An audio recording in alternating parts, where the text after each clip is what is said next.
What If It's Cool is proudly brought to you by Respo Clothing.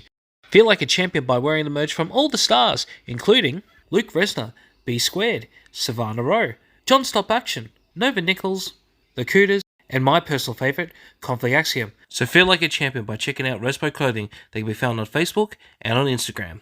Adrenaline Pro Wrestling presents Battle to Survive 3, happening on May 25th at the Seaford Community Hall, featuring the Battle to Survive Rumble. Ticket link is in the description. Make sure to check it out. Alpha Pro Wrestling presents No Remorse, happening on Saturday, June 8th at the Pipeworks Market. Ticket link is in the description. Make sure to check it out. Victoria Professional Wrestling presents The Revolution Will Not Be Silenced, happening on Saturday, 8th of June. Ticket link is in the description. Make sure to check it out. Renegades of Wrestling presents God Save the Renegades, happening on Sunday, 9th of June, featuring the TLC match. Ticket link is in the description. Make sure to check it out. They're out on Parole. Make sure to check out Australian Outlaw Wrestling's On Parole Tour. First stop happening on June 15th at Pockets Maribyrnong, featuring music from Nicolas Cage Fighter, Liar, and Infected. Ticket link is in the description. Make sure to check it out. Mayhem Pro presents Anarchy Rulz 2, happening on Saturday, June 22nd. Ticket link is in the description. Make sure to check it out.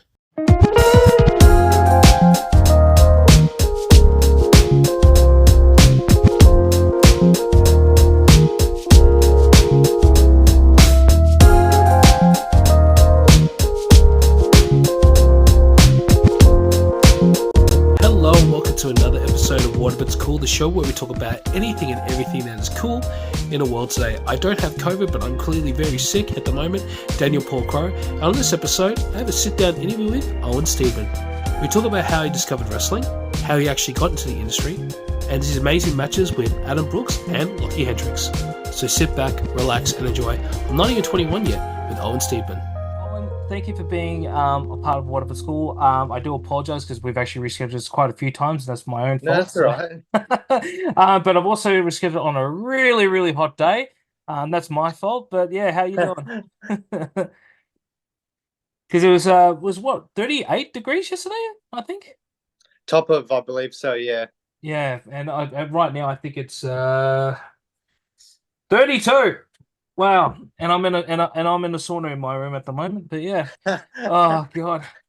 Oh, first I just want to ask is and not how you got industry, but how did you discover wrestling as a whole? Oh, I believe I discovered wrestling back when I was living in WA, where there was nothing to do because it was a hot, boring desert. My mum found do you remember like the rubbery, stretchy wrestling figures? Yes, they were fantastic. Love them. She found a Randy Orton and a Rob Van Dam. Oh, they're great figures too. Actually, I have one of them still right here. This is the RVD one. Oh my god! I got the exact same one. Oh, really? Yeah. Unreal.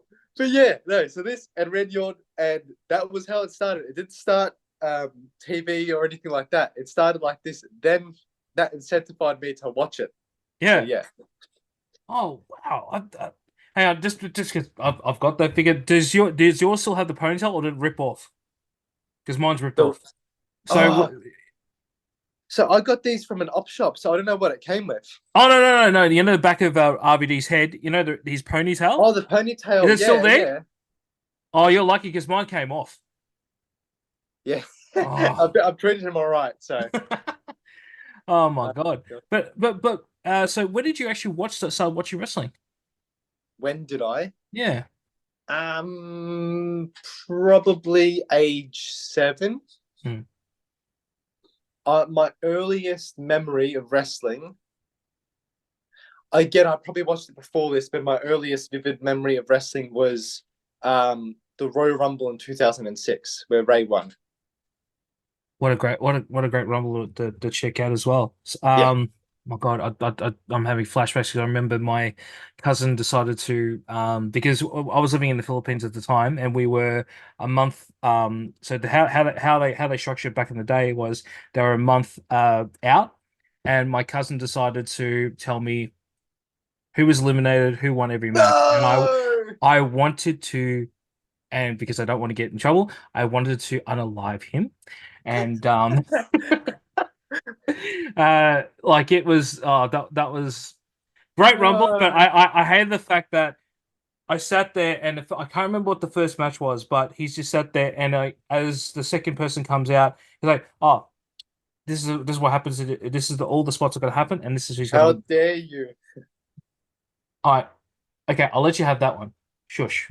Second one. The entrance don't even start. All I remember was it was a vignette that was being played, and he goes, "Oh, what's happening?" And this person went, "Dude, don't test me." And then I just like, you know what? Every time you say something, I'm gonna punch you, and that's pretty much what that whole afternoon was me just hitting him repeatedly. I'm like, No. oh god. But yeah, that's it. That's enough about my Rough my kid. family knife. Who are some of your favorites growing up? Well, obviously because you've gotten into the game a little bit later than I have. But who is some of your favorites? Okay, real early. Huge on Rey Mysterio. Mm, Huge. Um, he was the big one. RVD as well, obviously. obviously. um, yeah. My taste has varied as I've grown up because Bray was my hero growing up. But Kurt Angle, Benoit, Guerrero, that was like a breath of not so much fresh air, but it just sort of opened my eyes to another dimension of wrestling. Yeah. And that's when I became obsessed with Daniel Bryan. Then I started following his indie tenure and stuff in Japan, Germany, and then yeah, my taste has gone to that. Well, I love the fact that you said his stuff in Germany because not a lot of people talk about it. I remember, I think it was 2007. There was a magazine called Fighting Spirit magazine, and it had a compilation DVD of all this stuff from Europe. And one of the best bits of that one was, oh, have you got it? 1 second. Oh, I think he knows.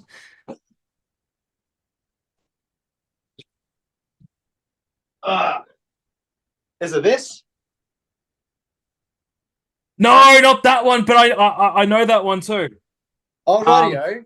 So there was this it's got a small compilation, but it had why am I going to call him Daniel Bryan? Bryan Danielson doing commentary over his match. I can't remember who it was. It was my first introduction to him. I was like thinking, and mind you, this is how I felt at the time because he was a small guy. I was like, oh, he can't be that impressive.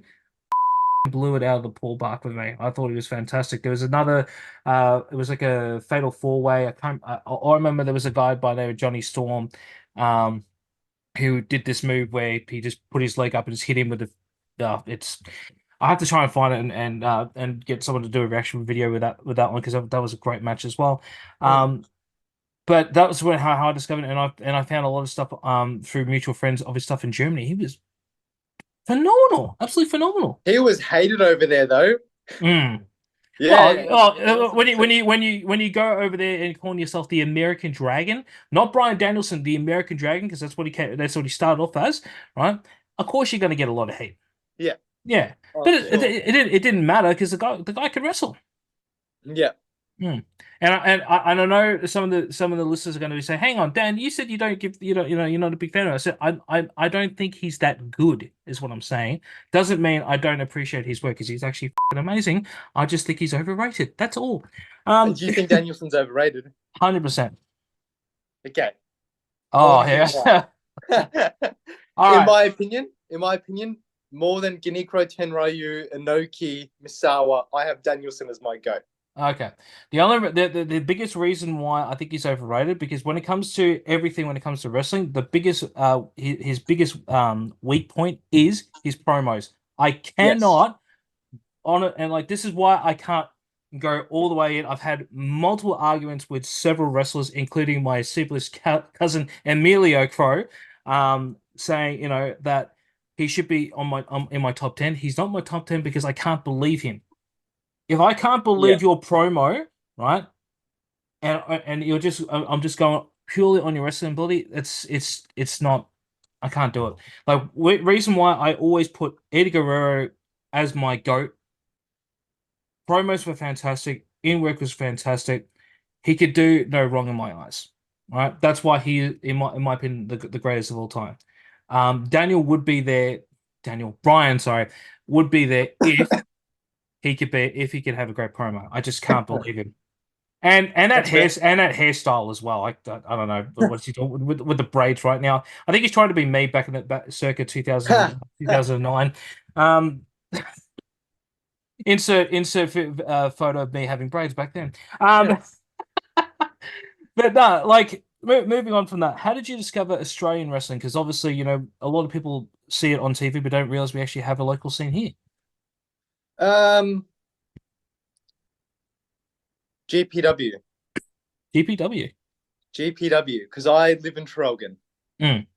where GPW is, and they were doing their shows in Grey Street, and obviously I loved wrestling at the time. So every single show, me and my mates would go to from a young age.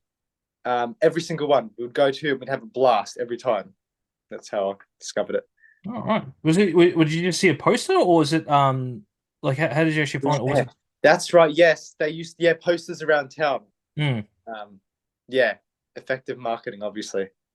I miss those days where we could just put posters anywhere because like everything now is social media, but I miss the physical and this is how old I am. I miss the physicality of a lot of things. Like every time I see a wrestling poster somewhere, I go gaga. I'm like I this is how much I miss it. Oh yeah, no, it's awesome. Like, because you see, obviously, marketing and advertisements on Insta, Facebook, and that. But yeah, seeing the post there's different. Oh my God! Like recently, I found Australian Outlaw Wrestling poster near my work, and I remember I sent a photo of it to Devon who owns AOW, and he's just like pop. It's a little tidbit that I love. It's just proves how freaking old I am, but here's what it is. What? So tell me about you going to your first show. Was there anything memorable about it? Who was actually on it? Do you remember? um, I remember there was a very young Mitch Waterman versus Tommy Hellfire. Wow. Um, I know. Oh, Nick Berry was on there, and I think Jake Lindo might have been on there too. Oh, what year was this? Like, I feel like I feel like I was at this show for some reason. Um, It was 2016? Before they had barricades. Ah, it's been a while since I've been there, so I'm trying to think. I can't even remember years. I wish I had a poster or something. I'm sure if I went on Cage Match, I could have a see, but like, I think you're probably right. Probably like 2016 ish. Yeah, Yeah. yeah. I don't know. Yeah. It's just nostalgia for me. But so what made you decide to get in the ring, and how did you get trained? I, from about age 11, like, knew I was going to be a wrestler. Mm. So obviously, you can't be, unless you live in Mexico, you can't be training for wrestling that young. No, you can't. So I did boxing for 7 years. I only ever had two actual bouts. Sparred plenty of times, but I boxed for 7 years. Did taekwondo for 5 years, and obviously I'd heard about GPW and that, and I'd known they had a training facility run by Mm. Andy Rhodes. So yeah, got into that like the week of me turning 16. What was Andy like when you first walked in the door? Um, yeah, very very stone cold, like And that's pretty down much to what I was business. expecting to hear. Yeah. No, it was good because like yeah, it's obviously weeding out because like that's how schools are. There's plenty of one timers that come. Mm. But yeah, no, it was a bit intimidating. Yeah, if it was anyone's not seen Andy before. He's not on my top 10 list of people I'm generally scared of. That's because I've met him outside of wrestling before I ever saw him in the ring, and I thought he was absolutely sweetheart. And then when I saw him in the ring, I was like, oh, okay, that's a different side of him. So that's why he's not on my top 10. But that stare of his, fucking terrifying. Oh God. I never want to be in the ring with him. I definitely wouldn't. Talk me about your first training session. How did it go, and when was it that you got bitten by the bug?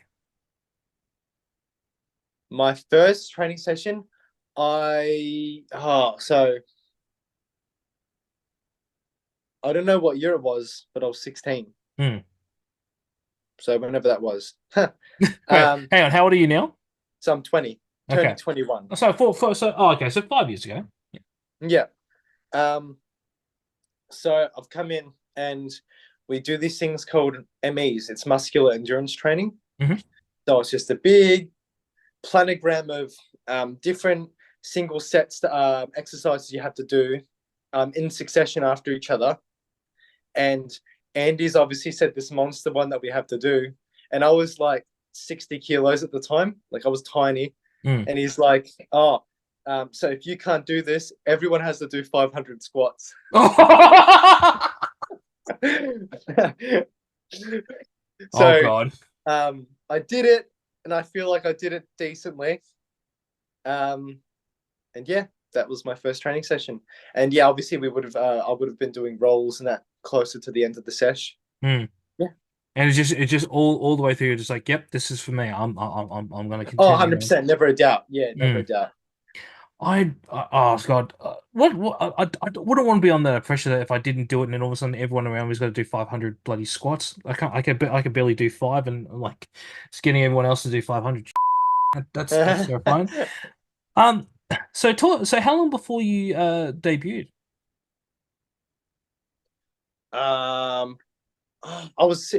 I debuted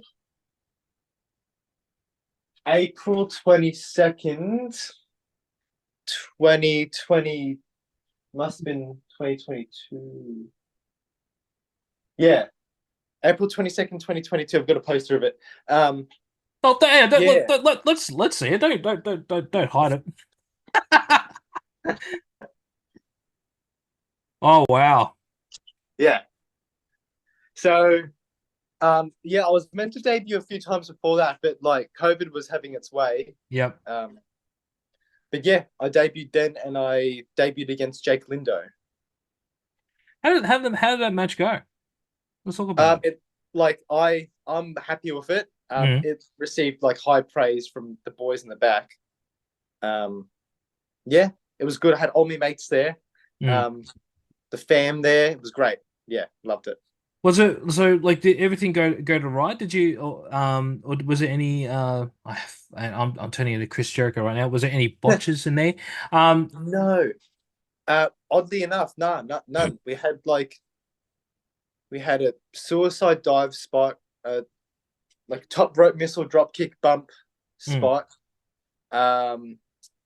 tilt-a-whirl DDT, Hurricane Rana, the Danielson backflip thingo, head scissors. Like it went well. Surprised. All that in your debut match. Jesus Christ! Like, talk about an all-out debut. Like that's ballsy. Oh yeah, I'm gonna give you that. It's very ballsy to do because like I've seen a lot of debuts and they've never done anything like that. You know? No, it was good. I loved it. Oh man, definitely got to check it out. Is that available on YouTube? I think it's unlisted. I can send you a link after this if you like. Yeah, no, I'd love to. It's just a hard cam view.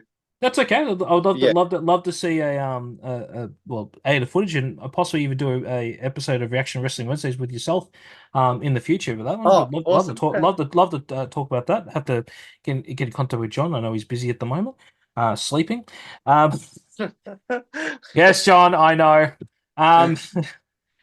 But yeah, no, that's really cool. Now I want to talk about a couple of things because the reason why I've discovered you is simply because of previous guest Adrian Casa. Oh, He right. massive fan of you. He is a Oh, massive really? mark. He's a massive mark. Yes, Casa, you are a mark. Yeah. Stop calling me that because you're more of a mark than me. All right. Um, I'm gonna get so much hate for that. So he gave me, I think, 5 matches to check out. Watched them all last night. Oh, But the well. but the one that really caught my eye, and he even said that you're gonna go bananas over it was your feud against is it Lochy Hendricks, right? Yeah. Yeah. Need to ask because now obviously you've only been around the scene for a few years now. How insane are you to take it to the limit with him like that?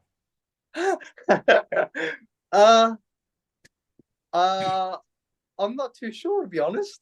But yeah. Because having known Lockie for a few years now, not on a personal level, but like of him in the scene, he's fantastic. And now this is now like my mind's exploded because now you've only been in the scene for like less than 5 years. I thought you've been wrestling for at least 10.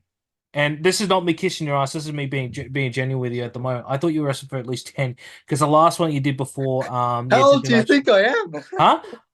huh? The way that oh God, I can't blame you. I was gonna blame Adrian for this one. No, I seriously thought you were older because because of the stash. That's all. Oh, So I'm thinking, in my mind, you're like late 20s, maybe not possibly even 30. 21, buddy. I know, I know. Now makes me feel bad because I'm 37. Bloody hell. Um, Talking to another young kid, guys. Like all these kids are so much more talented than I am. Not that I'm ever getting in the ring. But no, it's just amazing to see that this is coming out and you haven't been in the game for a very long time. Um, but just how was I gonna word this question? What was it like to do this amazing feud with Lockie? Because like he absolutely amazing talent, but every match that you guys had, it was just like an improvement. So like knowing that you're a Danielson fan and obviously you love Ring of Honor, it like for me looking at it from the matches I was watching last night, it was like Samoa Joe versus CM Punk. Those th those Ooh, what a those th compliment. those three matches, right? And it's not because they're great matches or anything. It's very hard to have a trilogy of matches or even just a second match with somebody and improve from the previous one. And every time I'm seeing you guys, it's being an improvement, and it's just fucking awesome. Like I'm really shocked now to learn that you're not in the business for that very long. No, that's a huge compliment. Thank you. Yeah, but what was it like? Talk me through with with your first match with each other. Like, were you guys like nervous or anything, or just went okay? This is I what was bang, bang, nervous. bang, bang, bang. Um, because yeah, I'd grown up watching Lockie. Like I was a kid watching him. Hmm. And I'm in the ring with him. But I love obviously the second match gets a lot of hype. But what I love so much about the first match is um speaking like wrestling wise, I'm young and inexperienced comparatively to Hendricks. Hmm. And for the first five, whatever it was, minutes, I'm schooling him with a headlock takeover. All variations, flip out of it, back flip out of it, blah, blah, blah. And like, I loved how that built that pent up rage in him, which led to the cutoff, this and that, and the psychology of this stuff happening and me beating him with a roll up, Hmm. like a sunset thingo. Um, I just felt like that was a great first chapter. And like, it really built that frustration in it started off simple and you lost to a roll up sort of thing. Yeah. And yeah, obviously it led to the second match. But yeah. Oh my God, that's the one that like, and I said this to Cass. I say, and if anyone's thinking I'm talking bull, Cass could send you the message.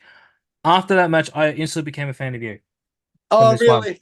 So that the your second match, started to see the Danielson in there, but when I was looking at some of the things you were doing, from doing the crucifix pin in particular, I was like, oh my God, this is like early Bret Hart sort of style of a Oh, match, and I don't know if you've ever seen Bret's early work, especially from Stampede Wrestling, but yeah. the first crucifix pin attempt that you did was pretty much like carbon copy of what he would do. And I was like, Oh, really? fucking hell, like, oh my God. And the scene you're doing, you're turning from one hold to another to try to get the submission. I'm just like, there's Samoa Joe. Okay, there's the Oh, weapon yeah. there. And then I can see Benoit, um, having, just having his integrity there and oh my God. I'm marking out right now. Sorry. No, you're right. This is the type of wrestling that I will put above anything else because I love Oh, technical awesome. wrestling. I'm so but growing up I love technical wrestling. As much as I love the big hoss fights, Good man. the lucha libre, even like your weapons or deathmatch stuff like that. Technical wrestling is where it's at for me. Absolutely. That's a thing. Like obviously I love Eddie Guerrero, Kurt Angle, Samoa Joe, CM Punk. If I go really, really old school, and a lot of people are going to fight me for this one, Stan Hansen. Yes. Um, even and again, they're going to say, but he's a hardcore wrestler. I said, check out his actual wrestling ability. It was amazing. Bruiser Brody as well. Yes. Even like the Stuff Von, All Japan was amazing. oh my God, see, like at least someone gets me when I say it like that. Yeah. The Von, obviously, we've had the Iron Claw come out. The Von Erichs, like Absolutely. Like Kevin in particular, like Yeah. jeez. Yes, absolutely. Um, oh God, I can't remember the guy's name. English wrestler, not William Regal, but William Regal's another one. Um, oh my God, he was in WCW for a little bit, and then he ended up retiring. No, I can't remember. Um, Fit Finley. Yeah, of My course. God, Yeah. like this is the side of wrestling, and everyone's gonna go, but he's a commentator. He was in ECW, blah blah blah. Taz, Oh, yeah. Oh, yeah. 100%. you know, 100%. you know. And when I Yeah. when I when I saw that second match, now leading back to what we're talking about, I was literally watching it. And I'm sitting there taking notes. And I'm thinking, okay, I can see this in this kid. I can see this in this kid. I can see this in this kid. Oh, unreal. My God, like that's how I've become a fan. But I want to talk about that match in particular. Yeah. Um, talk me through that day of actually planning out and doing it with Lochy. Okay. That day was eventful because, um, for starters, we did not have much, um, much, if any, ring staff like to help set up. Hmm. It was pretty much myself, Andy, and Liam Lush. Okay. Um, we were pretty much and a few others with lights and that, but it was very small, setting up the entire venue. So we've done that. Um, there was complications with travel, so the main event had to pull out, and um, just like probably 2 hours before the show, our 12 to 15 minutes got turned to main event. So Wow. it changed a lot, and that like the blade wasn't planned until again that 2 hours where we knew we had to amp it up because it was main event. Hmm. Um, so yeah, it was stressful and it was like a lot less choreographed than our first match, obviously. Yeah, a lot more like gritty and nitty, but yeah, I'm very. That is probably the match I am most happy with from my Hmm. older matches from the 10 that I've had. So originally, it was originally meant to be a 10 minute match. What do you remember exactly what was planned out for that for the original 10 minutes? Oh, no idea. It Hmm. probably it I really have I have no idea. I have no idea. I think one of the blessings that came out for that one is obviously because you got the main event, well deserved as well. Um, you can't like to get the call saying, okay, this is all changed now. You got an extra 20 minutes to, giving what I'm assuming maybe 2-3 hours to plan it out to have a match of. And oh God, I don't like saying this. Emilio, I blame you for this one. To have a 5-star match, according to Dave Meltzer, Oh, right? I don't like saying that. I fucking hate the star match. I don't don't like even it. get me started. Yeah. But no, that Um. means a lot. No, but so like and again, I'm not saying this to kiss your ass. I'm just stating how I feel about this one. It's amazing. I would love to have you and Lochy to talk about it in the future. Maybe we do That'd it be for an episode. amazing. Yeah, Yeah. it'll be an episode of the Action Wrestling Wednesdays we can do in the future. We just have to get in contact with Lochy for that one to see if he's interested. But for a very limited time span to actually plan that, that's just amazing. And kudos to both of you for doing that. But Thank you. but it's set up for what is now the main event of the next show. You versus Australian legend grass thong wearing Yes. Adam Brooks, a friend of the show. I God, I still have mine on backward. I still haven't picked them up yet. By the way, I've actually tried on one of those thongs. They are, and I can honestly say they are very very comfy. I just haven't picked Oh, up mine yet. Ever since I had Adam on the show, like I hang shit on him about it. And I'm like, you know what? I better just try it out for myself and see if it's actually good. They are so comfy. I just have to go get it. I just have to go pick them up. We're all paid for. I just haven't picked them up yet. Um, Talk to me about that. Finding out you're going to be wrestling a wrestling legend like Adam. insane. Like again, I'm not gonna do the math right now, but that was either my 10th or 11th match. So hearing that is crazy. Because again, um, we got Robbie Eagles, Buddy Matthews, um, lots of big names here, but Brooks always stood out the most to me, like growing up watching wrestling, Mm. mainly because for starters, the fact that he was in the N1 tournament was huge because I'm a big Noah fan. But yeah, like hearing that, I'm gonna be shocked. Mm. Okay, walk me through that whole day of you're walking into the building, you're setting up the ring and everything. Adam walks in. You guys are about to plan the match. Talk me through. Let's do a timeline of that whole day. Yeah. Well, awkward Owen on full display. Oh mate, I could show you the outtakes of when I had Adam on the show. You can't beat me on awkwardness, man. I'll give you a run for your money at least. But yeah, no, very, very polite. Obviously, like he'd gotten there, was doing his thing. I was helping set up. We were running a bit later than usual. Mm. But yeah, like being in there, obviously we didn't like choreograph the full match, but just having a feel for each other in the ring, incredible. Like, Mm. yeah, it's Adam Brooks. So yeah. Well, so like, what's it like just to plan a match with him? So, do you guys have a little rehearsal beforehand, or you just sit in the back and you It have a chat? was it was so yeah, mainly it's more so chatting than anything. But the one thing being as inexperienced as myself is the attention to detail that no one will understand. Even like I have a hard time grasping it and seeing the attention to detail and really not just listen to this, into this, into this. What makes sense? You know, what is uh, what is linking between the last thing to work in a cohesive unit. Mm. That was crazy to see his thought process behind that. Because I would pitch stuff, and then he would be like, "Oh, what if we do this instead? This makes more sense, and this way." And yeah, like that. I don't know, really eye opening to me. Oh wow. Well, we're nearly out of time, but I want to ask just what is next for Owen?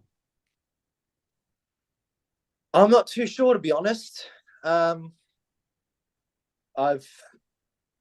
done a bit in GPW. I've gone to Tasmania a few times. I would like to just get around a bit, test myself. It's rather hard to get noticed. I'm finding a lot of difficulty in that. But that's part of the journey, I think. So I'm just going to have fun cruising around, seeing where it takes me. Because I do plan on like making this a thing, a full-time thing, making it big. But yeah, for now, just whatever God has planned. Yeah, That'll it's be it. all part of God's plan, my friend. Absolutely. I'm still shocked that you haven't had that many matches because that really blew me away. So I can't wait to see what's next in your career because I think it's only going to be brighter and brighter. And Thank you. I've already got like lists of people who I think you should verse. But we'll talk about that later. Awesome. Actually, you know what? Let's list a couple. Actually, and I'm not listening to these people because they've been on the show and they're friends of mine. I'm just going because I'm just thinking. First one, he's not been on the show yet, but I think you two would have a stellar match. Kaitoa. He's from I think he's from South Australia, I think. Absolutely amazing kid. Just oh God, I still can't believe firstly how young he is and how talented he is. Next one, Kid Valiant would be one I reckon you two would have a absolutely stellar showing. I just I could just see a lot happening with you and him. One I would love to see, it's ironic because I think that's him behind you, Robbie Eagles. Yes, it is him behind me.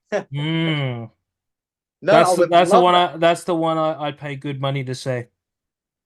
No, 100%. I would. That would be amazing. And one final one. I think this if this isn't match of the year, I don't know what it would be. Slex.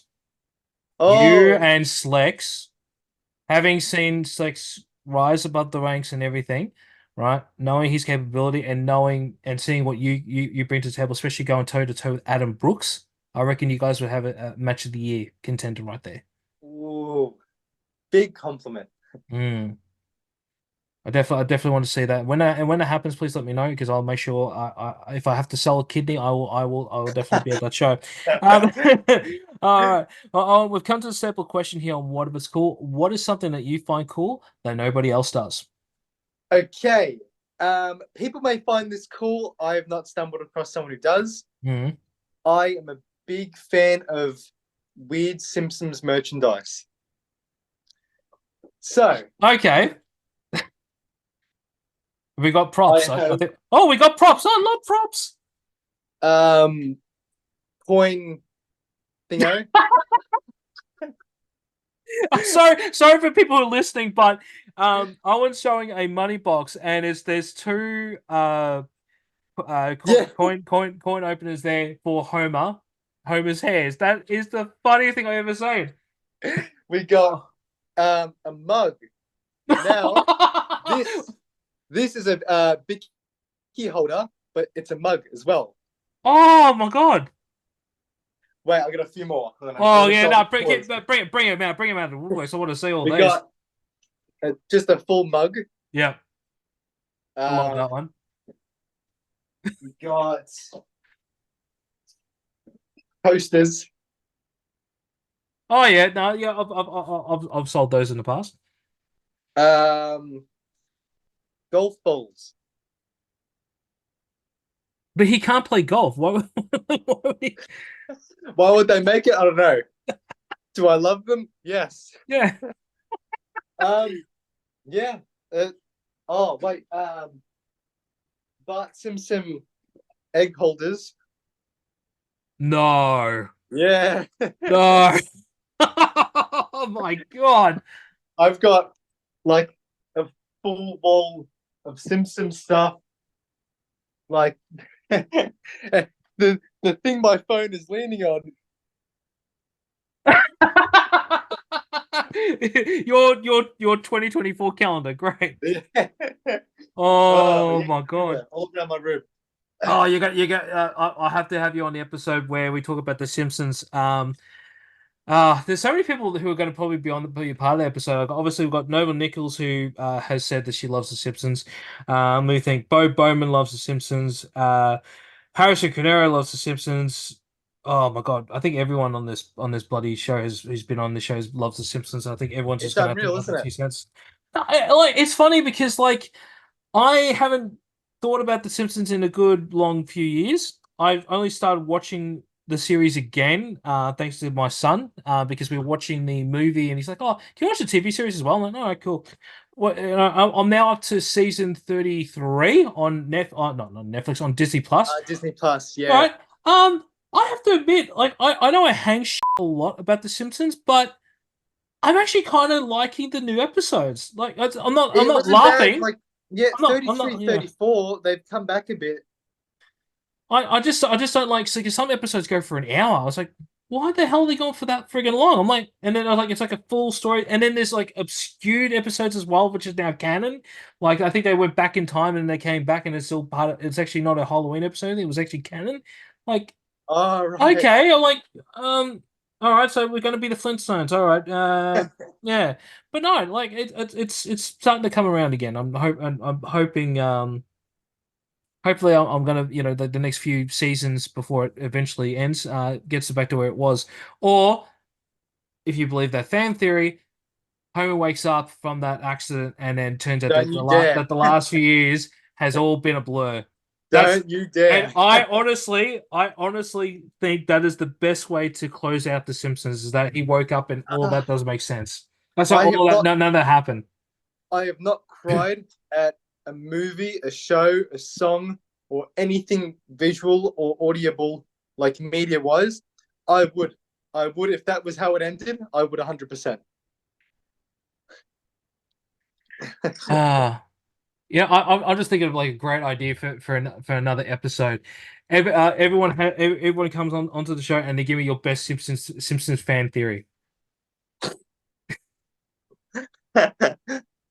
Not a bad one. Where can we find you on all your socials? You can find me on Instagram, Owen Steadman, Facebook, Owen Steadman, and yeah, that's all I'm at. No YouTube, no TikTok, no Twitter/X. Nah. Yeah. Oh well, Maybe in the future. Hmm? It won't be ruling out, but yeah, I should probably put myself out there a bit more. Oh, if you worst case scenario, just give me the footage and I'll upload it and I'll make the most of the accounts for you, man. That's what kind of what I do. But yeah, well, Owen, it's been an absolute pleasure. I can't just wait to see what's next for you. Can't wait to do these episodes with you in the future, because I think they're going to be absolutely amazing. Owen, so thank you for being part of What If It's Cool. Thank you so much. God bless. See you later. And that's the end of that episode. Want to be featured on What If It's Cool, or know someone with an amazing story that needs to be told? Reach out to me. I can be reached on whatifitscoolbusiness@gmail.com. Don't forget to like, share, subscribe to the show wherever you get your podcasts. Want more from What If It's Cool? Make sure to check out the YouTube channel, where you can find the latest episodes of Mukbang Around, reaction, and of course the podcast. And don't forget to follow What If It's Cool on all socials. It can be found at What If It's Cool. Keep that sport coming. And until next time, I'll catch you on the next one. Peace.